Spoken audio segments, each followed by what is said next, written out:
નેતૃત્વમાં જે રાષ્ટ્રહિતના નિર્ણયો લેવાઈ રહ્યા છે, ખાસ એમની કોઠાસૂઝ અને કુનેહથી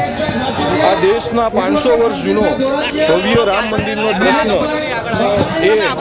એમણે જ્યારે સોલ્વ કરી અને આ દેશમાં ભવ્ય રામ મંદિરનું નિર્માણ કર્યું છે, આવી રાષ્ટ્રલક્ષી વિચારધારાથી પ્રેરાઈને આજે અમે ભારતીય જનતા પાર્ટીમાં જોડાયા છીએ। આમ આદમી છોડવાનું કોઈ ખાસ કારણ નહોતું, પરંતુ મેં કીધું એમ કે આ દેશમાં એક પછી એક જે પ્રકારના રાષ્ટ્રહિતના નિર્ણયો લેવાઈ રહ્યા છે, ખાસ કરીને રાજકીય પક્ષો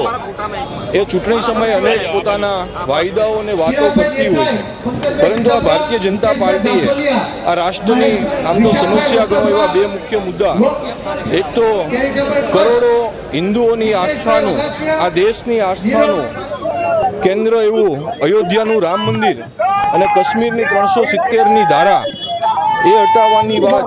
આ ભારતીય જનતા પાર્ટીના ઉદ્ભવમાં હતી। નરેન્દ્રભાઈ મોદીના નેતૃત્વમાં એમની કુનેહ અને સૂઝબૂઝથી જ્યારે પૂર્ણ થઈ છે, તો આ પ્રકારના પાર્ટીના અને પાર્ટીના નેતૃત્વમાં કાર્યક્ષમતાને કાર્ય કરવાની સૂઝબૂઝથી અને ખાસ રાષ્ટ્રહિતમાં જે નિર્ણયો લેવાઈ રહ્યા છે, પ્રેરાઈને આજે આમ આદમી પાર્ટી છોડીને ભારતીય જનતા પાર્ટીમાં જોડાયા છે।